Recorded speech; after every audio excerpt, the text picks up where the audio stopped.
Today on FletchTALKS, singer Circe Link and musician Christian Nesmith.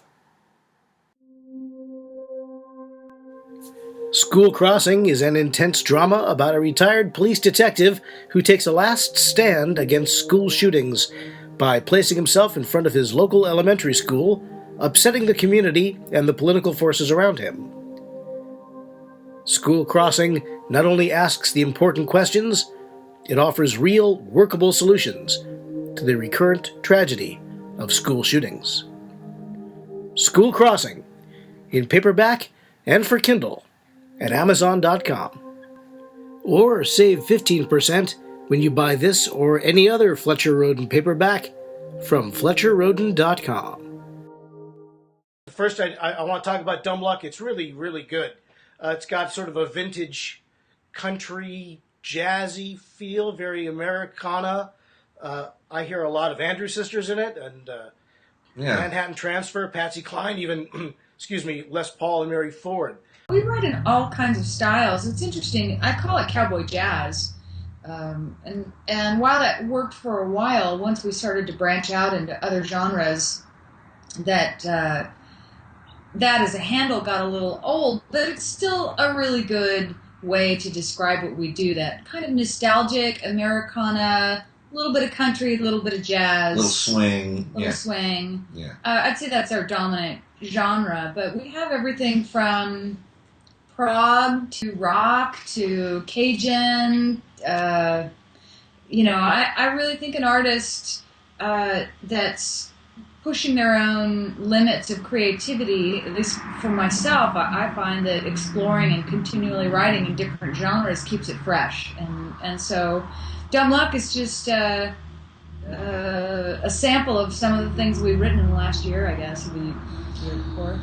Yeah, I mean, I will say that the album California Kid and the album before that, Vonnegut's Wife, they both went in.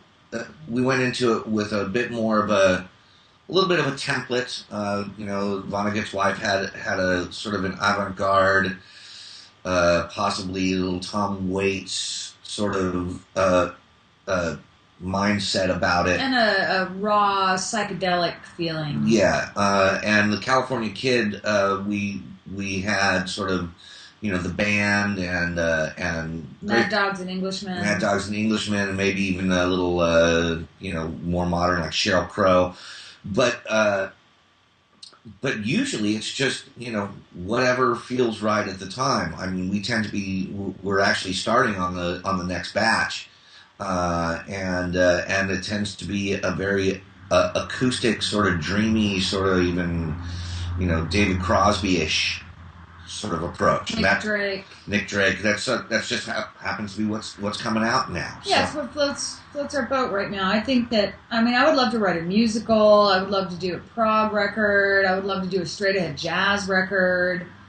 Both of our tastes are wildly eclectic. I mean, I love everything from, Annihilator to Leo Kottke, and she's all over, early Judas Priest and some deep Nina Simone, you know what I mean? So it's all of that is fair game, and Brian Eno and all that. So Yusef Lateef and Art Pepper. Do you come across a lot of resistance from people in the industry who might suggest that you find your niche and stick to it? And actually, I don't feel that they're even giving us the time of day. The people who are in the industry are not paying attention to people like us because we don't fit a pigeonhole, and we're not interested in doing the the song and dance that they want to do. And we're older. We're not, in our 20s. I think there's a stigma against age, even more than there was before in the music industry. I think it's harder for people that are over the age 20 to really get noticed because of the cult of youth that we have. And definitely the genre, not sticking to a specific style.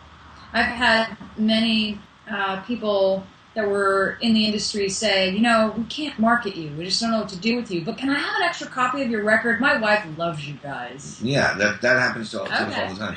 And then the follow-up to that is there is no music industry. Yeah. I mean, you have you have the echelon of pop stars that are just kind of floating at the top. You know, your Katy Perry's and you have your four labels, your four giant labels. Yeah. But we are living in a time that you better get one hit right out of the box, or we're not paying attention to you anymore. And the music that we grew up appreciating,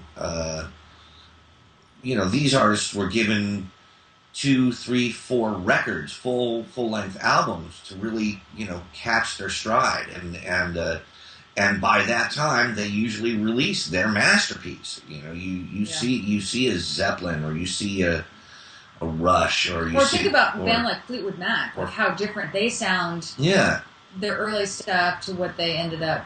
And the record stuck by them through massive personnel changes until Lindsay and Stevie showed up on the scene, and everybody went, "Ooh, we like that," But had the label not had the courage and the care of art itself at the time to stick by it, we would never have had Rumors or the Fleetwood Mac self-titled album. So that's the music business. Doesn't really exist. What we're doing is we're taking it directly to the people. It's a small but really loyal and really loving market, and that's why we're so happy about doing it that way.